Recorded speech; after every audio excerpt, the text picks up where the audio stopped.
অবশেষে দিনক্ষণ চূড়ান্ত হলো। ডক্টর মোহাম্মদ ইউনূস আজ তারই বিদায় নেওয়ার পালা। জাতির উদ্দেশ্যে দেওয়া ভাষণে তার মন মরা চেহারা আর আফসোসের সুরই বলে দিচ্ছিল সবটা। এই বিদায় সুখে নয়, এ এক গভীর আক্ষেপের প্রস্থান। দর্শক, আমরা এখানে সরাসরি দেখতে পাচ্ছি গুফরে কঠোর নিরাপত্তার মধ্যে দেশ ছাড়তে দেখা যাচ্ছে ডক্টর ইউনূসকে।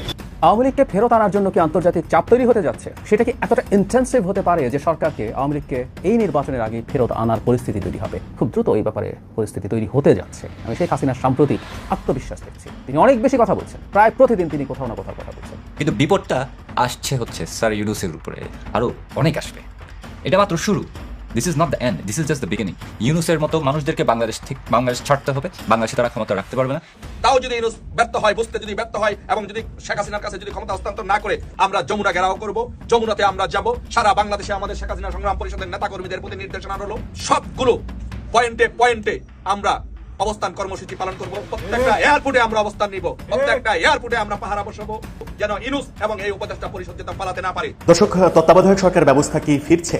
আর তত্ত্বাবধায়ক সরকার ব্যবস্থা যদি ফিরে এবং সেটা আদালতের আদেশে, সর্বোচ্চ আদালতের আদেশে যদি ফিরে, তাহলে বর্তমান সরকার কি বিলুপ্ত হবে? নতুন করে তত্ত্বাবধায়ক সরকার আমরা বিশ্বাস করি বাংলাদেশে নির্বাচিত প্রধানমন্ত্রী হচ্ছে বঙ্গবন্ধু কন্যা শেখ হাসিনা। আর যে ইউনূস একটি 5ই আগস্ট একটি সন্ত্রাসী জঙ্গি হামলার মাধ্যমে ক্ষমতা দখল করেছে। তাই আমরা শেখ হাসিনার সংগ্রাম পরিষদ আজকে থেকে আমরা কর্মসূচি ঘোষণা করেছি যে আমরা ধারাবাহিকভাবে কর্মসূচি পালন করব।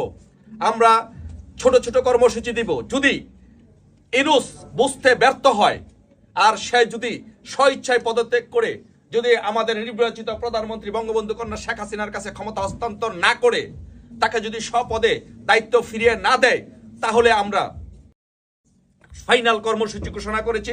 আপনারা জানেন যে আমরা কর্মসূচি ঘোষণা করেছি। সেই কর্মসূচিগুলো আপনাদের উদ্দেশ্যে আবারও আমি ছোট করে বলছি যে আপনারা যে 27শে অক্টোবর বাংলাদেশে এবং প্রবাসে প্রতিবাদ মিছিল হবে। 3রা নভেম্বর সারা বাংলাদেশে বিক্ষোভ সমাবেশ আমরা ঘোষণা করেছি এবং 10ই নভেম্বর ঢাকা ও গাজীপুরে হরতাল কর্মসূচি পালন করব এবং 17ই নভেম্বর সারা বাংলাদেশে একসাথে হরতাল পালন করব। তাও যদি ইউনূস বুঝতে ব্যর্থ হয় এবং পদত্যাগ না করে, তাহলে 17ই নভেম্বর সারা বাংলাদেশে আমরা হরতাল পালন করব। তাও যদি ইউনূস ব্যর্থ হয়, বুঝতে যদি ব্যর্থ হয় এবং যদি শেখ হাসিনার কাছে যদি ক্ষমতা হস্তান্তর না করে, তাহলে 24শে নভেম্বর আমরা ঢাকা অবরোধ কর্মসূচি পালন করব। তারপরে যদি ইউনূস তার যদি বোধোদয় না হয়, সে যদি পদত্যাগ না করে, তাহলে 1লা ডিসেম্বর সারা বাংলাদেশে আমরা কমপ্লিট শাটডাউন করব।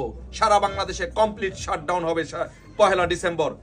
আর যদি আমাদের নেতাকর্মীদের উপরে কোনো অত্যাচার নির্যাতন করা হয় এবং সে যদি পদত্যাগ না করে, তাহলে 8ই ডিসেম্বর আমরা মার্চ টু যমুনা কর্মসূচি ঘোষণা করেছি। আমরা যমুনা ঘেরাও করব। যমুনাতে আমরা যাব। সারা বাংলাদেশে আমাদের শেখ হাসিনা সংগ্রাম পরিষদের নেতাকর্মীদের প্রতি নির্দেশনা রইল সবগুলো পয়েন্টে পয়েন্টে আমরা অবস্থান কর্মসূচি পালন করব। প্রত্যেকটা এয়ারপোর্টে আমরা অবস্থান নিব। প্রত্যেকটা এয়ারপোর্টে আমরা পাহারা বসাবো। প্রত্যেকটি জায়গায় জায়গায় আমরা পাহারা বসাবো যেন ইউনূস এবং এই উপদেষ্টা পরিষদ যেন পালাতে না পারে। তাই আমি বলবো, এই ইউনূসকে বলবো, ইউনূসের উদ্দেশ্যে বলবো, ইউনূস তার বোধোদয় হবে, সে বুঝে পদত্যাগ করে নির্বাচিত প্রধানমন্ত্রী শেখ হাসিনার কাছে ক্ষমতা হস্তান্তর করে সে বিদায় নিবে। আর যদি না হয়, তাহলে আমরা মার্চ টু যমুনা কর্মসূচির মাধ্যমে যমুনা ঘেরাও করে এই উপদেষ্টাদেরকে ঘেরাও করব এবং বাংলাদেশের মানুষ, এদেশের জনগণ যেই বিচার করে সেই বিচার হবে ইনশাল্লাহ। সেই আশাবাদ ব্যক্ত করে সকলকে, বাংলাদেশের প্রতিটি নেতাকর্মীদেরকে, শেখ হাসিনা সংগ্রাম পরিষদের প্রত্যেকটি নেতাকর্মীদেরকে সেই কর্মসূচি পালন করার আহ্বান জানিয়ে আজকের মতো এখানে সমাবেশ সমাপ্তি ঘোষণা করছি। দর্শক, তত্ত্বাবধায়ক সরকার ব্যবস্থা কি ফিরছে? আর তত্ত্বাবধায়ক সরকার ব্যবস্থা যদি ফিরে এবং সেটা আদালতের আদেশে, সর্বোচ্চ আদালতের আদেশে যদি ফেরে, তাহলে বর্তমানে যে সরকার আছে সেই সরকার পদ্ধতি, সরকারের কাঠামো, এটা কি পরিবর্তিত হবে? বর্তমান সরকার কি বিলুপ্ত হবে? নতুন করে তত্ত্বাবধায়ক সরকার গঠিত হবে যারা 90 দিনের মধ্যে নির্বাচন করবে।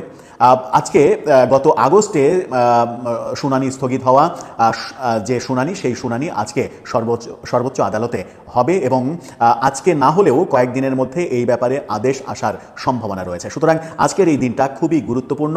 যদি আপিল বিভাগের আপিল মানে রিভিউ যেটা করা হয়েছে তত্ত্বাবধায়ক সরকার ব্যবস্থা ফিরিয়ে আনার জন্য, সেই রিভিউয়ের সিদ্ধান্ত কি হবে সেটার উপরে নির্ভর করবে সরকার কাঠামো কোন দিকে যাচ্ছে।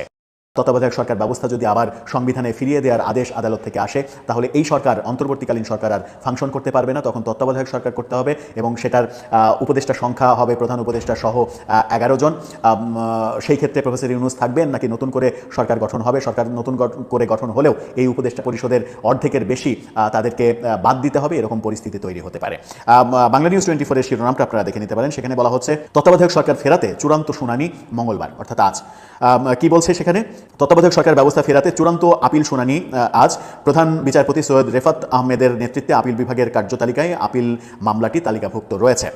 এর আগে 27 আগস্ট তত্ত্বাবধায়ক সরকার ব্যবস্থা বাতিলের রায় পুনর্বিবেচনা অর্থাৎ রিভিউ চেয়ে করা আবেদনের শুনানি শেষে আপিলের অনুমতি দেয়া হয়। এরপর ডক্টর বদিউল আলম মজুমদার সহ 5 জন বিএনপি মহাসচিব মির্জা ফখরুল ইসলাম আলমগীর, জামাত ইসলামের সেক্রেটারি মিয়া গোলাম পরোয়ার সহ আপিল করেন। সংবিধানে তত্ত্বাবধায়ক সরকার ব্যবস্থা অন্তর্ভুক্ত করে সংবিধানের ত্রয়োদশ সংশোধনী জাতীয় সংসদে গৃহীত হয় 1996 সালে।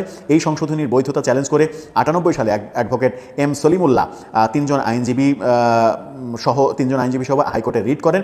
2004 সালের 4 আগস্ট হাইকোর্ট বিভাগ এই রিট খারিজ করেন এবং তত্ত্বাবধায়ক সরকার ব্যবস্থাকে বৈধ ঘোষণা করেন।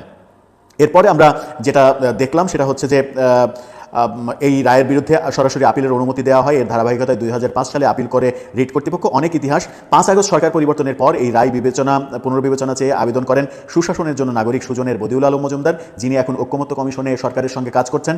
তিনি সহ বিশিষ্ট 5 জন, অন্য 4 জন হলেন তোফায়েল আহমেদ, এম হাফিজউদ্দিন খান, জোবাইরুল হক ভূঁইয়া এবং জাহরা রহমান। আপিল বিভাগের ওই রায় পুনর্বিবেচনা চেয়ে 16 অক্টোবর একটি আবেদন করেন বিএনপির মহাসচিব মির্জা ফখরুল ইসলাম আলমগীর।